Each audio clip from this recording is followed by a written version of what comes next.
और अब बात करते हैं महागाड़ी पर गृह मंत्री अमित शाह के प्रहार की। महागाड़ी पर गृह मंत्री अमित शाह ने जोरदार प्रहार किया। आने वाले महाराष्ट्र विधानसभा चुनाव को लेकर अमित शाह ने कार्यकर्ताओं को विजय मंत्र दिया और साथ ही विपक्ष पर शब्दों के तीर भी छोड़े। रिपोर्ट आपको दिखाते हैं। भारत माता की जय जय जय जय जय शिवाजी। जाकिर नाइक को पीएफआई को सपोर्ट करने वालों की गोदी में उद्धव ठाकरे आप बैठे हो। महाराष्ट्र विधानसभा चुनाव में विजय पताका फहराने की तैयारी बीजेपी शुरू कर चुकी है। पुणे में बीजेपी महाराष्ट्र के प्रदेश अधिवेशन में पहुंचे गृह मंत्री अमित शाह ने कार्यकर्ताओं में जोश भरा। अधिवेशन को संबोधित करते हुए महागाड़ी पर सवालों की जमकर तीर चलाए। साफ कहा कि विपक्ष ने देश में भ्रांति फैलाने का काम किया। 2024 के नतीजों को लेकर भ्रम फैलाया। उन्होंने कहा कि महाराष्ट्र में शरद पवार राजनीति में भ्रष्टाचार के सरगना हैं। इन्होंने भ्रष्टाचार को संस्थागत बनाया। शरद पवार की झूठ से अब पर्दा उठ चुका है। भ्रष्टाचार का सबसे बड़ा सरगना भारत की राजनीति में है तो शरद पवार है। इसमें मेरे मन में कोई कंफ्यूजन नहीं। आप क्या आरोप कर रहे हो हम पर? इस देश में कोई भी सरकार में भ्रष्टाचार को संस्थागत करने का काम, इंस्टीट्यूशनलाइज करने का काम अगर किसी ने किया तो शरद पवार आपने किया है। मैं डंके की चोट पर कहकर जाता। शाह यही नहीं रुके, औरंगजेब का नाम लेकर उद्धव ठाकरे पर बड़ा प्रहार किया। कहा कि देश की सुरक्षा को औरंगजेब फैन क्लब सुनिश्चित नहीं कर सकती, ये काम केवल बीजेपी कर सकती है। मौजूदा वक्त में उद्धव ठाकरे औरंगजेब फैन क्लब के नेता बन बैठे हैं। उद्धव जी कसाब को बिरयानी खिलाने वालों के साथ बैठते हैं। उद्धव जी पीएफआई को सपोर्ट करने वालों की गोदी में बैठते हैं और ये लोग देश की सुरक्षा का दावा करते हैं। देश की सुरक्षा को औरंगजेब फैन क्लब सुनिश्चित नहीं कर सकती। औरंगजेब फैन क्लब कौन है? ठीक है, अघाड़ी वाले हैं। और उसका नेता कौन है? श्रीमान उद्धव ठाकरे औरंगजेब फैन क्लब के नेता बने। उद्धव जी कसाब को बिरयानी खिलाने वाले लोगों के साथ बैठे हैं। जाकिर नाइक को पीएफआई को सपोर्ट करने वालों की गोदी में उद्धव ठाकरे आप बैठे हो। साथ ही साफ कहा कि चुनाव हारने के बाद राहुल गांधी अहंकारी हो गए हैं। कांग्रेस ने 10 साल शासन किया लेकिन यूपी में कभी उनकी 240 सीटें नहीं आई। चुनाव के भीतर देश भर की जनता नरेंद्र मोदी के 10 साल के शासन पर मुहर लगाने का काम कर चुकी है। 30 मार्क का लक्ष्य लेकर 25 प्राप्त करने वाला बच्चा अहंकार में आ गया और 90 का लक्ष्य रखकर 78 वाला पसोपस में पड़ गए। जीतने के बाद अहंकार आना, इसका आपको सैकड़ों उदाहरण दुनिया भर की राजनीति में मिलेगा, मगर एक अनूठा उदाहरण राहुल गांधी दुनिया को दे रहे। वो हारने के बाद अहंकारी हो गए हैं। कुल मिलाकर शाह ने लोकसभा चुनावों में मिले परिणाम के बाद नए सिरे से कार्यकर्ताओं में जोश भरने का काम किया और साफ किया कि एक कसक मन में जरूर रह जाती है, लेकिन इससे हताश और निराश होने की जरूरत नहीं है, बल्कि नए सिरे से नए लक्ष्य तय करके महाराष्ट्र विधानसभा में भगवा लहराने का काम करेंगे। हमारा कार्यकर्ता और अच्छे का आशा रखने वाला कार्यकर्ता है, इसलिए थोड़ा मन में कसक रह जाती है। तो कसक रह गई है तो सर पकड़कर नहीं बैठते हैं, नए लक्ष्य तय करते हैं। और लड़ाई कहां दूर है, 24 में ही होने वाला है। सारी कसक महाराष्ट्र विधानसभा में पूरी कर फिर से भगवा लहराने का काम करें।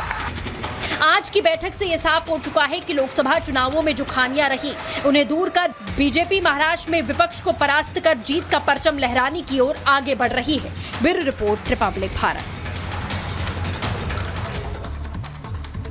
और अब बात करेंगे पश्चिम बंगाल की। पश्चिम बंगाल की मुख्यमंत्री ममता बनर्जी, जो अक्सर पश्चिम बंगाल में हिंसा और बवाल को लेकर चर्चा में रहती हैं और लगातार उन पर सवाल भी उठते रहे हैं, लेकिन इस बार ममता बनर्जी ने एक ऐसा बयान दे दिया है जिसके बाद एक नया बखेड़ा खड़ा हो गया है और ममता बनर्जी अपने इस बयान को लेकर आ गई हैं निशाने पर। क्या कहा है उन्होंने, इस रिपोर्ट में आपको दिखाते हैं। बंगाल का साथ मैं चाहती हूँ हिंदुस्तान का रिलेशन अच्छा हो। एक शब्द है ममता बनर्जी के लिए, उनको फौरन इस्तीफा दे देना चाहिए। बंगाल हिंदुस्तान का सिरमौर है, था और रहेगा। क्या ममता बनर्जी के लिए बंगाल हिंदुस्तान का हिस्सा नहीं है? क्या ममता बनर्जी बंगाल को भारत से अलग राज्य मानती हैं? और क्या ममता बनर्जी बंगाल के लोगों के मन में अपने देश भारत को लेकर नफरत का बीज बोना चाहती हैं? ये सवाल इसलिए क्योंकि ममता बनर्जी ने आज जो कुछ कहा उसका तो यही मतलब निकलता है। बंगाल का साथ मैं चाहती हूँ हिंदुस्तान का रिलेशन अच्छा हो। सुना आपने, ये भारत के एक राज्य के मुख्यमंत्री के शब्द हैं जो साफ साफ कह रही है कि हिंदुस्तान के लोगों के साथ बंगाल के लोगों के संबंध अच्छे रहे हैं। तो क्या ममता बनर्जी को लगता है कि हिंदुस्तान और बंगाल अलग अलग हैं? दरअसल बंगाल में आज टीएमसी ने शहीदी दिवस रैली का आयोजन किया था, जिसमें पार्टी के शहीद कार्यकर्ताओं को सम्मान देने के लिए ये कार्यक्रम किया गया। कार्यक्रम में सपा अध्यक्ष अखिलेश यादव भी मौजूद थे, जिसमें बंगाल की सीएम ममता बनर्जी ने हिंदुस्तान से बंगाल के बेहतर संबंध की बात कही। वहीं ममता बनर्जी के बयान के बाद बीजेपी पूरी तरह से हमलावर है। बीजेपी का कहना है कि ममता बनर्जी बताएं कि क्या वो बंगाल को भारत का हिस्सा नहीं मानती हैं। उनको फौरन इस्तीफा दे देना चाहिए। ये एक चुनी हुई मुख्यमंत्री भारत की अगर ये बात कहती है कि उसका राज्य भारत के साथ अच्छे संबंध में हो, तो ये भारतीय राजनीति की गिरने की सबसे बड़ी पराकाष्ठा है। संविधान, लोकतंत्र, सबको पता नहीं इन्होंने कहाँ छोड़ दिया है। मुझे बेहद अफसोस हुआ ये वक्तव्य ममता बनर्जी का सुन के कि बंगाल और हिंदुस्तान का संबंध अच्छा हो। बंगाल हिंदुस्तान का सिरमौर है, था और रहेगा। ममता दीदी कहती है कि वो चाहती है कि पश्चिम बंगाल के संबंध हिंदुस्तान से अच्छे हो। ममता दीदी, पश्चिम बंगाल हिंदुस्तान में ही है, ये दो अलग राष्ट्र नहीं है। हिंदुस्तान राष्ट्र है, पश्चिम बंगाल उसका एक प्रदेश है, उसका एक हिस्सा है, अभिन्न अंग है। ये कोई सेपरेट टेरिटोरी नहीं है। यहाँ पर आर्टिकल 370 लागू नहीं है और ना ही ये अलग राष्ट्र घोषित हो चुका है।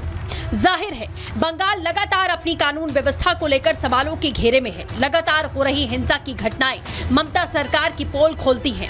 वहीं ममता बनर्जी इन तमाम मुद्दों को हल करने के बजाय बंगाल के लोगों के मन में अपने देश के लिए नफरत का बीज बोती हुई दिखाई दे रही हैं। Bureau report, Republic Bharat.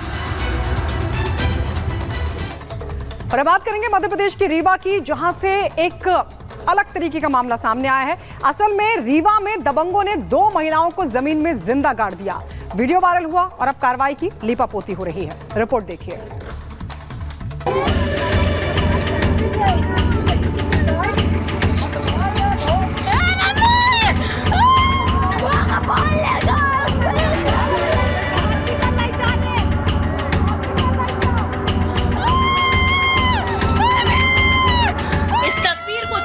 देखिए, यहाँ मोरग में महिला नहीं बल्कि मध्य प्रदेश का सिस्टम दबा है। तस्वीर में देखा जा सकता है महिला करा रही है।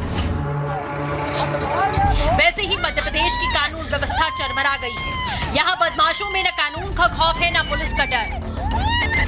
अंजाम आपके सामने है। 2 महिलाओं को जिंदा जमीन में गाड़ने की कोशिश की गई। जरा सोचिए कितने बेखौफ होंगे इस महिला को मोरग में गाड़ने वाले। ये लोग कितना पुलिस से डरते होंगे और कितनी कानून की इज्जत करते होंगे, ये सब कुछ एक तस्वीर से साफ हो जाता है। ऐसा नहीं है कि जब महिला को मोरग में गाड़ा गया तो वहां कोई और नहीं था। वहां था तमाशबीन खड़ा समाज, महिला के रोते बिलखते परिजन और छोटे छोटे मासूम बच्चे, जिनकी आंखों के सामने उनकी मां को किसी ने जिंदा गाड़ दिया। तस्वीर में आपको इनके बच्चों की चीखें सुनाई दे रही होंगी, लेकिन सरकार ने तो अपनी आंखें और कान दोनों बंद कर लिए, क्योंकि इतनी बड़ी घटना के बावजूद लीपापोती की कार्रवाई